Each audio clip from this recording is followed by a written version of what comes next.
जी हाँ दोस्तों, अभी तक सुशांत सिंह के घर पे खाना बनाने वाले ने और सुशांत सिंह के नौकर ने ये बड़ा खुलासा किया है कि सुशांत सिंह पर रिया चक्रवर्ती कोई ना कोई ऐसा जादू टोना करती थी जिसकी वजह से सुशांत सिंह उसके वश में थे। साथ ही साथ उन्हें कुछ ऐसी दवाइयाँ देती थी जो कि सभी के लिए हैरान कर देने वाली बात थी, क्योंकि उससे सुशांत सिंह को होश नहीं रहता था।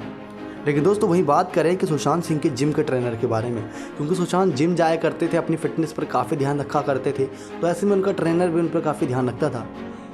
क्योंकि दोस्तों सुशांत सिंह की जो फिटनेस थी वो बरकरार थी, लेकिन उसके बाद जो सुशांत सिंह की हालत हुई वो उनके जिम के ट्रेनर को भी हैरान कर देने वाली थी। बता दें, उनके पर्सनल ट्रेनर सामी अहमद ने मीडिया लीडिंग वेबसाइट से बातचीत के दौरान कुछ ऐसे बड़े खुलासे किए जो आप सभी को हैरान कर देंगे। वो कहते हैं कि रिया चक्रवर्ती के खिलाफ इस केस को और मजबूत करते हुए दिखाई देगा उनका यह बयान, जहाँ पर सुशांत सिंह राजपूत के ट्रेनर ने उनकी दवाइयों के बारे में बातचीत की, जिसके बारे में इतने दिनों से बातें हो रही थी। कहा गया कि सुशांत सिंह राजपूत डिप्रेशन में थे और वो इसका इलाज करवा रहे थे, लेकिन रिया ने मुंबई पुलिस को दिए अपने बयान में कहा कि सुशांत सिंह ने अपनी दवाइयाँ लेना बंद कर दिया था। अब ट्रेनर ने सुशांत सिंह राजपूत की इन दवाइयों के बारे में ना सिर्फ बात की बल्कि ये बताया कि इन दवाइयों का उन पर कितना गहरा असर पड़ रहा था।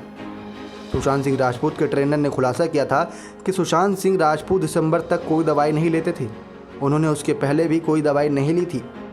उन्होंने दिसंबर से ही कुछ दवाइयाँ लेनी शुरू की थी। लेकिन सुशांत के ट्रेनर ने आगे बताया कि दवाइयाँ सुशांत की सेहत पर बुरा असर कर रही थी, क्योंकि वो उनको ट्रेन करते थे तो उनको बारीकी से समझते थे, उनकी बॉडी लैंग्वेज को समझते थे। वो कहते हैं कि सुशांत अपना कोर्स बीच में नहीं छोड़ना चाहते थे।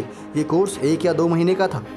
साथ ही साथ सुशांत के ट्रेनर सामी अहमद ने बताया कि इन दवाइयों के कारण उनके हाथ पाँव पर असर पड़ रहा था। उनके हाथ पाँव कांपते थे। उनके ट्रेनर ने ये दवाइयाँ लेने से ही मना किया था, लेकिन सुशांत का कहना था कि वो कोर्स को बीच में नहीं छोड़ सकते। और वो सब ये बातें इस वजह से कह रहे थे क्योंकि उनको रिया चक्रवर्ती ने ये सब बातें बोलकर जो दवाइयाँ दी थी, वो रिया चक्रवर्ती की बात नहीं टाल रहे थे सुशांत सिंह, क्योंकि उन पर जादू टोना हो रखा था। साथ ही साथ सुशांत सिंह राजपूत अपनी दवाइयों की वजह से काफ़ी बेचैन रहने लगे थे। उनके ट्रेनर ने सलाह दी थी कि वो अपनी ट्रेनिंग पर फोकस करें बजाय मानसिक इलाज के, लेकिन सुशांत अपनी दवाइयों के बीच में नहीं छोड़ना चाहते थे। आगे बताया गया कि ट्रेनर ने बताया कि पेरिस से लौटने के बाद सुशांत का कहना था कि वो डेंगू की दवाइयाँ ले रहे हैं। इसके अलावा वह काउंसलिंग करवा रहे थे। उनके व्यवहार में काफ़ी ज़्यादा चेंजेस आ गए थे। इससे पहले वो कभी बुखार तक के लिए दवा नहीं लेते थे, क्योंकि सुशांत सिंह राजपूत काफ़ी ऐसे दिल के मजबूत व्यक्ति थे जो इतने संघर्ष के बाद इस मुकाम पर पहुंचे थे, तो अपनी हेल्थ को समझते थे। लेकिन रिया चक्रवर्ती के आने के बाद से ही उनकी लाइफ में जो भी चीज़ें बदली वो आप सभी के सामने हैं। गौरतलब है कि सुशांत सिंह राजपूत के पिता भी बता चुके हैं कि रिया ने कहा कि सुशांत को डेंगू हो गया है और उनका इलाज चल रहा है, जबकि सुशांत को कभी डेंगू हुआ ही नहीं था, लेकिन इसके बावजूद भी वो दवाइयाँ खा रहे थे।